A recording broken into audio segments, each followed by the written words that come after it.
And welcome everyone to Beyond the Forecast. I am Chief Meteorologist Michael Stevens, and today we are live outside of our Traverse City headquarters, where we are moving here very shortly.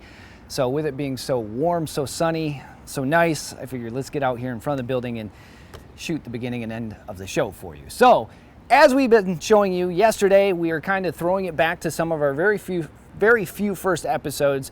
And if you missed those, we're bringing those items that we showed you back, as we are now at episode 47. We're going to hit 50 this week. We figure let's take a look back at some of the things that some of you might not have seen. So today we continue that, as I will take you into the formation of dew and frost, what causes it, and how it's formed. So we'll have that first, and then meteorologist John Gross will take you into air quality, what it means to you, especially on days like today where we have that smoke haze in the atmosphere, and what you can do to combat air quality. And then at the end of the show, we will show you a flame jumping experiment before we say so long. So we'll have that coming up for you today in the show. But let's jump into trivia first. Yesterday, we asked true or false, you should keep documents of your animals in your emergency kit, in your safe place in case of severe weather hits. That's true.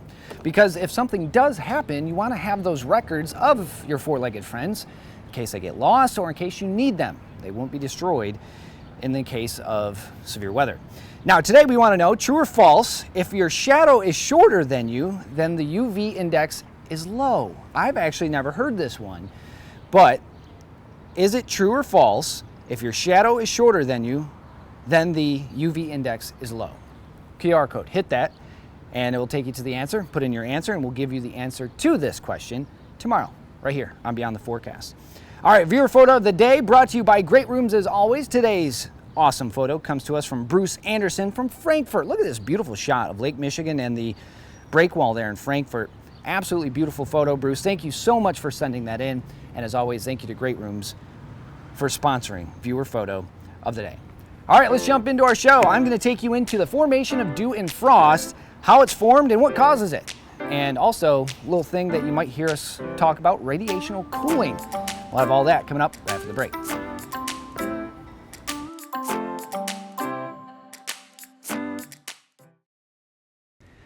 And welcome back, everyone, to Beyond the Forecast. Now, we're going to explain a few things that some may say, how does that happen? Dew and frost. Frost you might have a better idea of, but dew, you might always wonder, well, why do I go to bed and I wake up in the morning and I just have a bunch of water on my outdoor seating? Here's the reason why. Now, we'll also be going through this and explaining something called radiational cooling. Radiational cooling happens quite a bit, but it's when you have those clear skies, light winds, and that colder air sinks down to the surface. But it allows for temperatures to get down to where water should form, dew. So let's take a look at the daytime, right? We have a nice sunny day, we have temperatures warming, and the sun heats the earth to 71 degrees Fahrenheit. Nice surface temperature, but when we get to the overnight hours, that air starts to escape, especially if we don't have any wind, especially if we don't have any clouds. You have clear skies, light winds, that cooler air escapes. Radiational cooling. That cooling is faster under those clear skies, like I mentioned. Now here in Michigan, especially if you're closer to the big lakes or any lake, you get more of a sea breeze. You have more of a mixture, so you don't get nearly as cold. But if you're in the middle of inland, away from the big lakes, if you're inland and away from smaller inland lakes, you have lighter winds and that cooler air sinks to the surface. And cools your surface temperature off to about 43 degrees, let's say, because that heat is escaping. Now if you had clouds, that acts like a blanket, an insulator. So the heat doesn't completely escape. If you have wind, it mixes up the warmer air and cooler air, keeping temperatures a little bit warmer. But if you have those clear skies and light winds, that cooler air can escape. So let's talk about how we get dew. That first kind of explanation is radiational cooling. Basically how that warmer air that we see through the day cools off and escapes. Now let's add another factor to it. So the sun, again, warms us up. We're about 67 degrees. Pretty decent day. Right at the surface, you can see right above the grass blades, air is about 67 degrees. Now, you might hear us forecast dew points. dew points are in the 40s, 50s, 60s, 70s. 60s and 70s is usually really muggy conditions. That's where the temperature has to get to start turning into moisture. So let's say your dew point is 43 degrees. That is the temperature when moisture forms. So we go from daytime to nighttime. Those warmer temperatures start to escape. The air right around the grass gets down to about 44 degrees. That's right around the dew point. So what's going to happen? Well, we start seeing that moisture form on those grass blades. That is dew. So the cooling forces that moisture onto the ground. Liquid water, or dew, forms in the above freezing temperatures. Now, you want frost, let's just cool the temperatures off about 8 degrees. So during the day, same setup, we warm up to about 63 degrees just above the grass blades, but notice your dew point. Your dew point is 32 degrees. So at night, again, warm air escapes, temperatures fall to about 32 degrees, and you start getting that moisture forming on the grass blades, but it's cold, so it's going to freeze. That is where you start getting the frost. So that cooling, again, forces moisture onto the ground, freezing temperatures, create those ice crystals, and frost forms. So there you go, that's the dew, that's frost, and radiational cooling. Let's add another player into the game, if you will. Pavement, very different. Pavement absorbs the heat, whereas the ground absorbs it a little bit, but not nearly as much as pavement. Pavement absorbs much more heat. So if your temperature outside is like 60, close to 70 degrees, the pavement temperature is going to be a little bit warmer. It's going to be about 75 degrees. And you can see here, non-paved, right around 67 degrees. So the grassy surfaces absorb less than the pavement. Go into the overnight, what's that mean? Well, it means they both lose heat, radiational cooling again in effect, but notice the non-paved temperature, right around 35 degrees. Pavement temperature is at 42 degrees. So pavement keeps us a bit warmer. So in cities where you have much more pavement out there, yeah, they're probably going to be just a little bit warmer than the country where you don't have a whole lot of pavement and you can cool off more. This is a prime example of what happens when it starts to snow in the fall, right? The roads, still warmer, don't really accept snow on the roads. It melts on contact, while areas like grassy spots can be cooler, can accept the accumulation of snow. So that is why, one, roadways, a bit warmer, but two, non-paved areas, especially countrysides, are a little bit cooler because they don't have that pavement. So when we take a look at the frost conditions or dewy conditions, yeah, non-paved temperature, right below freezing. You get frost. Roadways, 37 degrees, no frost. So that's indicative with everything across the board. So when you go to October, November, we see our first few snows of the season where you can have air getting underneath that snow on grassy areas. It's going to allow for it to accumulate. On roadways, it's warmer. So you have the air temperature, which might support snow, but the pavement is warmer. It's going to melt it on contact. And it takes a little bit before the air temperature impacts the roadway. It probably takes a few good snows. Pretty cool. So when you take a look at air temperature, usually just above the surface, probably if you stand up right now, if you're at home, you stand up, yeah, probably 5-6 feet up. Air temperature's probably about 5-6-7 degrees warmer than it is closer to the surface of the grass. So air above surface takes much longer to cool down. Go back to that first few slides that we showed you about radiational cooling. When you have clear skies and that warmer air is escaping, that warmer air is up here. So it takes longer to cool that than it does the surface, because you have that warm air escaping, that warm air is going up into the air, and it's not going to cool as quickly. But where you have the spot where that warm air is leaving and air temperature filling in behind it, yeah, your surface temperature is going to be much colder. Hence why you have the frosty conditions at the surface, but non-freezing temperatures up in the air. So there you go. A little fun fact of how radiational cooling helps form dew, frost, and what cement does in those occasions as well, or pavement. And then also why it takes so much longer for air just above the ground to cool off more than air at the surface. So there you go. A lot of things to kind of take in there. But one thing to remember is when we give you those dew points, that is where you see that moisture form at the surface. So yes, 60, 70 degree dew points, it's very muggy. But if your overnight lows get to 60, 70 degrees, probably going to see a lot of that moisture at the surface.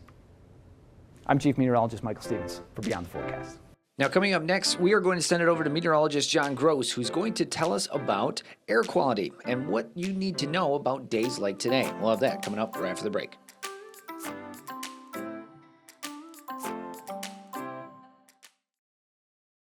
Hey there, everybody. Meteorologist John Gross, and today we are going to be talking about what exactly is air quality and what exactly does the air quality index mean to you and myself as far as how clean versus how, well, not clean the air is, and what exactly are we breathing in when we're talking about air quality alert days and when we're talking about the air quality index, otherwise known as AQI, getting above a certain threshold. So I want to go ahead and start with a photo. This was taken from the New York Times in New York City a few years back. As you can see, you're talking about very poor air quality here with those oranges and yellow looks to the sky within the air.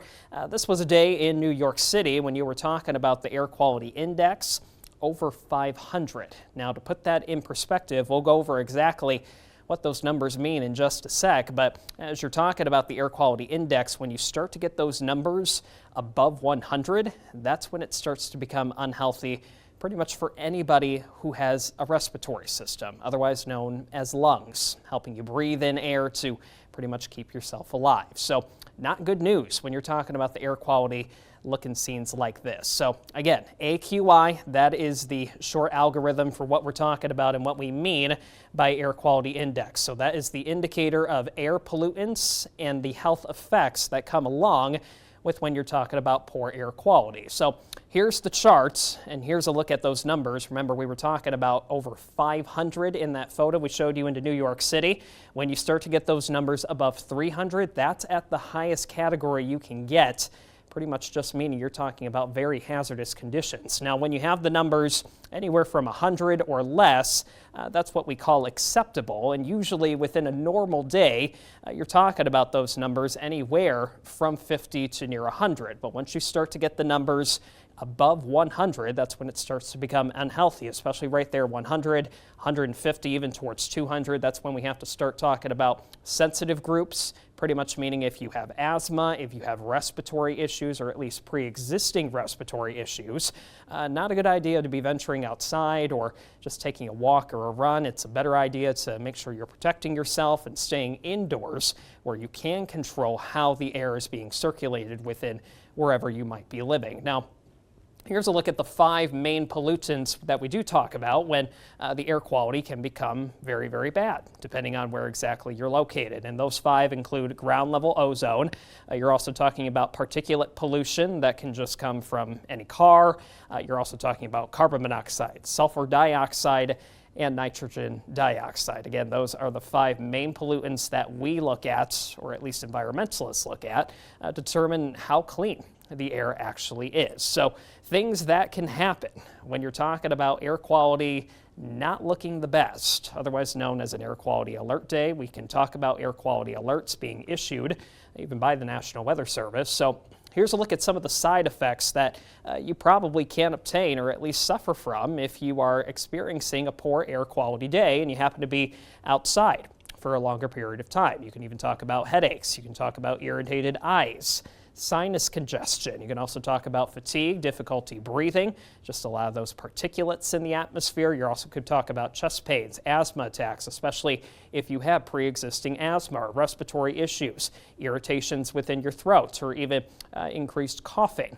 Those are main things that, unfortunately, we see as side effects with us humans, or even animals as well when you're talking about poor air quality. So what can you do to prevent yourself from experiencing some of those side effects if we're talking about a poor air quality day? Well, staying informed with the Environmental Protection Agency, otherwise known as the EPA, the National Weather Service, or people like myself, letting you know if we have air quality alerts in play for a certain day or a time frame, trying to just limit the amount of time that you are spending outdoors. Again, keeping yourself within an environment where you can control how the air is being circulated. If you have a dehumidifier, if you're talking about closing the windows, making sure that you're keeping a lot of that outside air from getting inside. Another good tip is if you have to travel anywhere, there usually is a button now on many vehicles that allows you to keep the air circulating within the cabin versus bringing outside air into your vehicle. So that's another way to keep the outside air from intruding wherever you might be. Minimizing gas-powered equipment and vehicles to make sure that you're not contributing to the poor air quality that is already existing, as well as just trying not to burn anything, causing any smoke to be released into the atmosphere that can make the air quality just that much worse, and making sure that you're able to just breathe normally and healthy. I'm meteorologist John Gross for Beyond the Forecast. Thanks, John. Now, coming up next, we have one last segment here on Beyond the Forecast. We'll be right back. And welcome back, everyone, to Beyond the Forecast. I'm Chief Meteorologist Michael Stevens, and today we are going to show you a really cool thing with 2 candles and a flame. And really, you're only going to need the flame for 1 candle.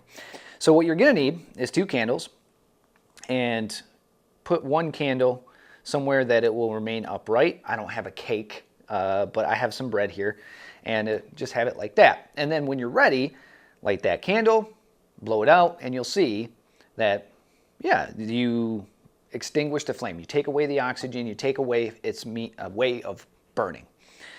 But if you blow that out and this candle is close enough, you'll see a flame jump to it. So we're going to show you that today. All right, so there's our candle. Now you can tell, yeah, it's just burning there, burning away, getting down to wick. But when we blow on it, you take away the oxygen and you take away its means of burning. But if you were to get a flame close enough to that, it would reignite very quickly. So let's show you that. Let's get our flame back on with this candle. And then we're going to light this other candle as well. So we have 2 flames, like that. So now, when we blow this candle out and hold this candle near it, you'll see a flame jump. So if you go like this, do you see it jump?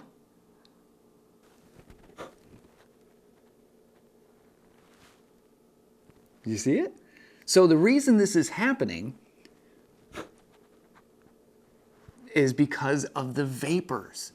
So what's allowing this to burn, yes, you are extinguishing the flame, but when you extinguish the flame, the vapors, the smoke from that flame and what was burning can still catch fire.